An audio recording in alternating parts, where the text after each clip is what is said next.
D'accord, je vais faire court cette fois. Donc, je ne vais pas entrer dans les détails, mais ces 4 secteurs sont essentiellement ceux auxquels toute personne ambitieuse pense si elle veut vraiment réussir. S'ils essaient de devenir des Unui, c'est-à-dire des individus à très haute valeur nette.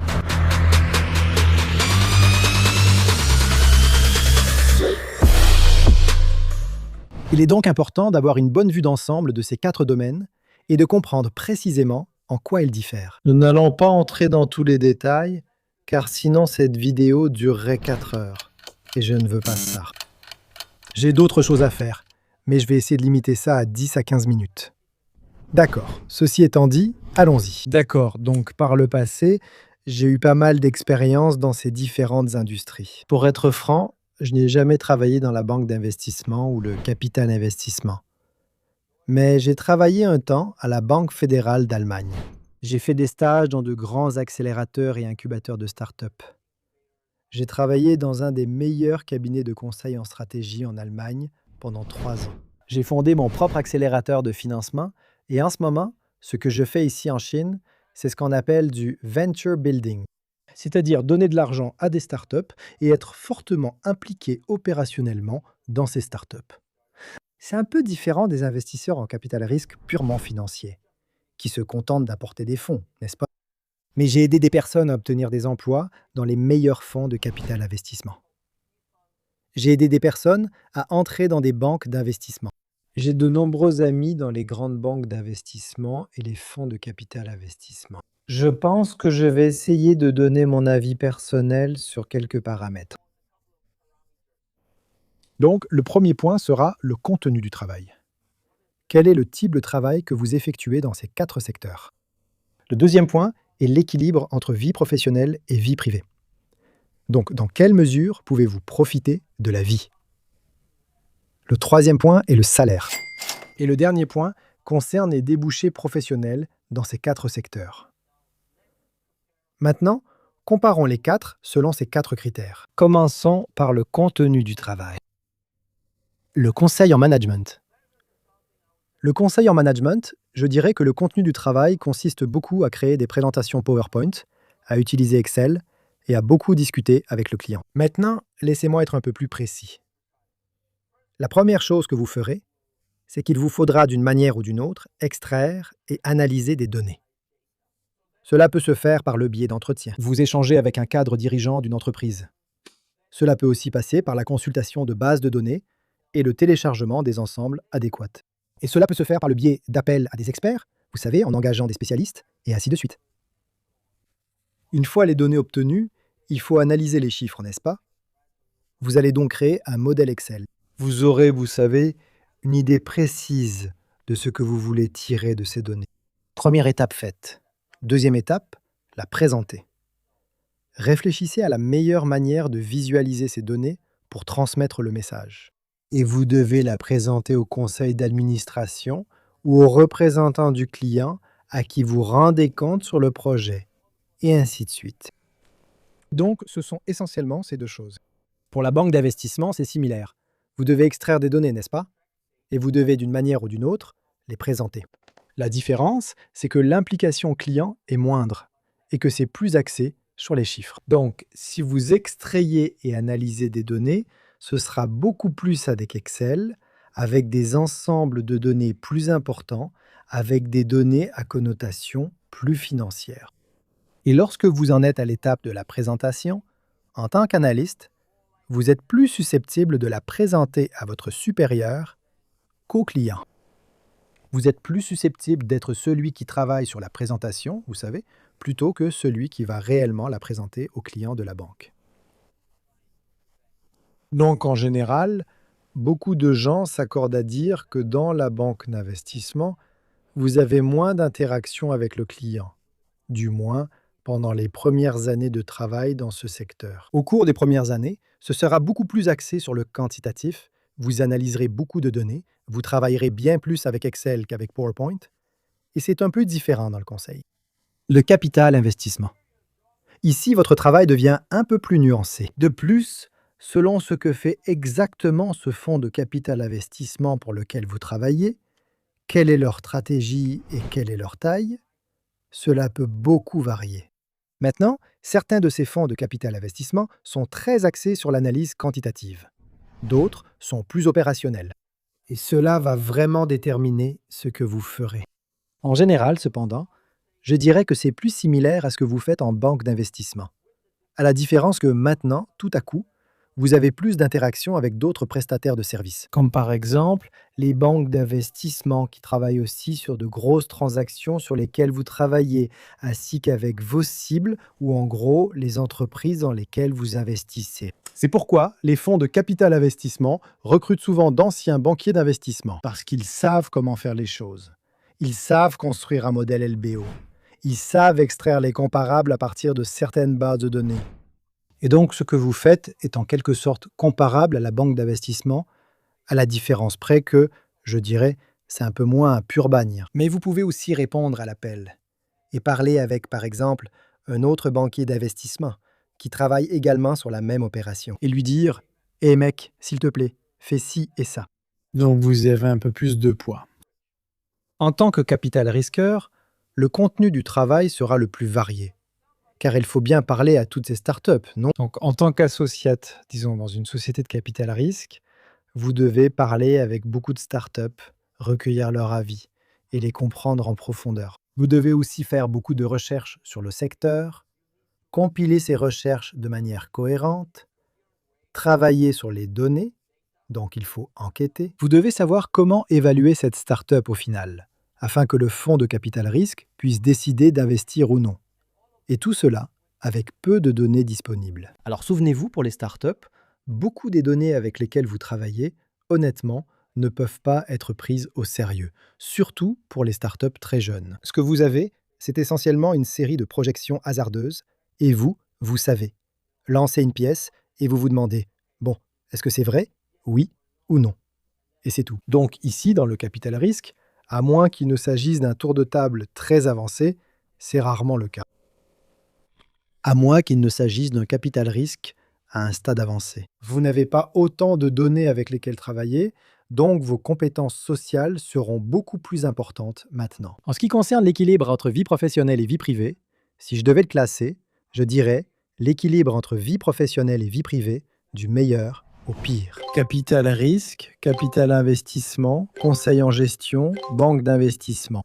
Maintenant, cet ordre. Ce classement peut être totalement différent selon les sociétés de capital risque, les fonds de capital investissement, les cabinets de conseil en gestion et les banques d'investissement dont on parle. D'accord, donc il y a une énorme différence, c'est totalement différent pour certaines autres entreprises. Mais en général, s'il y a quelque chose comme une règle générale pour ce genre de questions, ça ressemblerait à ça. Maintenant, dans un fonds de capital risque classique, ils vont pas trop se fatiguer, tu vois. Quand des deals arrivent, tu travailleras un peu plus, mais ça ira. C'est pareil pour les fonds de capital investissement. Beaucoup de banquiers d'investissement et de consultants en management veulent rejoindre le capital investissement car la charge de travail y est moindre. C'est l'une des principales raisons.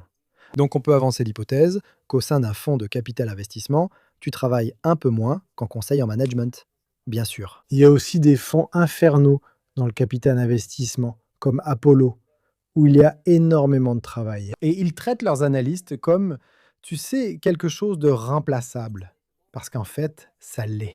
Mais de façon générale, il est vrai que dans le capital investissement, tu travailles un peu moins que dans le conseil ou la banque d'investissement.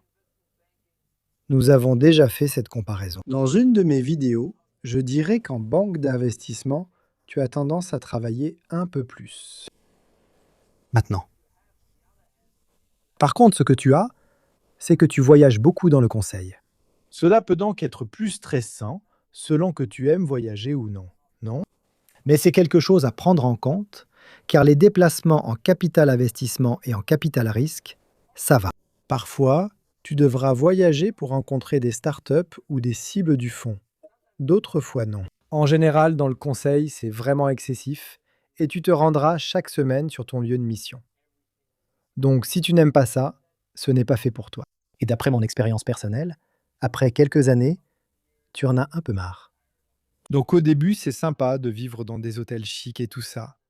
Mais à un moment donné, ça devient un peu lassant. À un certain moment, franchement, ça paraît un peu inutile d'aller dans tous ces endroits. Parce que tu gaspilles de l'argent, et tu perds du temps. Tu es moins efficace parce que tu dois t'asseoir dans l'avion, sortir ton ordinateur portable, tu vois, et travailler dans l'avion, tu es moins efficace. Mais ce n'est que mon avis personnel. Maintenant. Comparer les salaires à nouveau, c'est un peu difficile. Mais en général, si on devait établir un ordre ici pour les postes d'analyste, pour les premiers postes, donc analyste et associé, ce serait probablement le capital investissement. Banque d'investissement, conseil en management, capital risque. Mais encore une fois, ici ce n'est pas si simple, n'est-ce pas? Parce qu'ici on peut choisir d'autres entreprises. Et cet ordre serait différent. Mais ce que je vois beaucoup dans le secteur, ce sont d'anciens banquiers d'investissement et consultants en management qui vont dans le capital investissement. Encore une fois, cela arrive non seulement parce que vous travaillez moins, mais aussi parce que vous gagnez un peu plus. En plus, parfois, vous touchez même du carry. Donc vous êtes rémunéré lorsque vous travaillez sur de grosses opérations et que vous contribuez à leur réussite. Vous recevez un bonus convenable. Vous trouvez cela aussi en banque d'investissement. Vous avez déjà comparé la banque d'investissement au conseil en management auparavant? En banque d'investissement, on gagne un peu plus, surtout parce que le bonus est bien plus élevé. Ainsi, il y a le capital investissement, la banque d'investissement, le conseil en management et le capital risque. Pour être franc, au début, vous ne retirez pas grand-chose des transactions, vous savez, parce que vous n'êtes pas associé. Vous ne participez pas, vous savez, au fond, d'aucune manière. Et c'est le principal élément de valeur.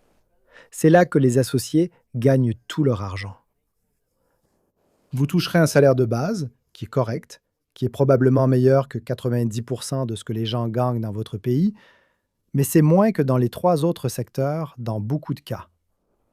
D'accord, encore une fois, cela dépend du fonds. Maintenant, je veux vous recommander une vidéo qui s'appelle « Capital investissement contre capital risque ». La vidéo s'appelle littéralement comme ça, je crois. Elle est disponible sur cette chaîne et vous devriez la regarder parce qu'il y a beaucoup de choses que je ne peux pas aborder dans cette vidéo.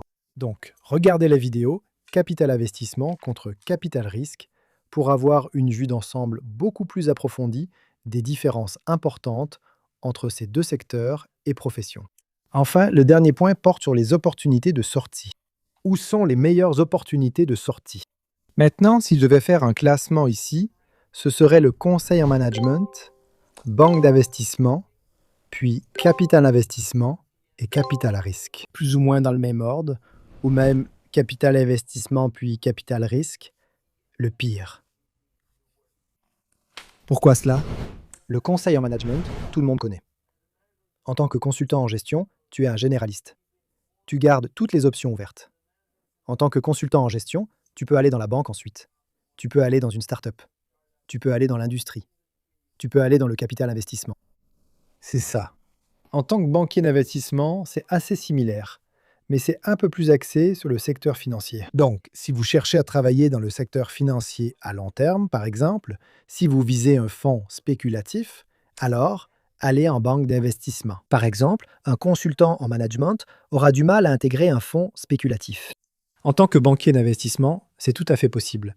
Mais encore une fois, vous êtes davantage axé sur le secteur financier. Donc cela limite déjà un peu vos opportunités de sortie. Pour le capital investissement, vous êtes plus spécialisé. Pour vous, il est plus difficile de partir travailler dans l'industrie ou même dans une start-up plutôt que lorsque l'on vient du conseil en management.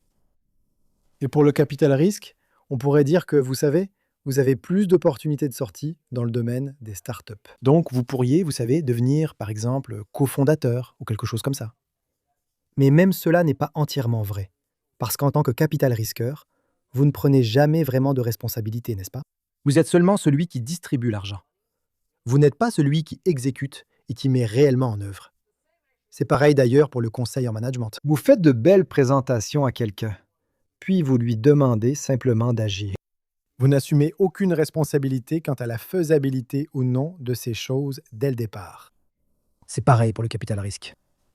Donc, une fois que vous êtes dans le capital risque, si vous faites uniquement du capital risque, les opportunités de sortie sont un peu plus limitées que par exemple dans le conseil en management.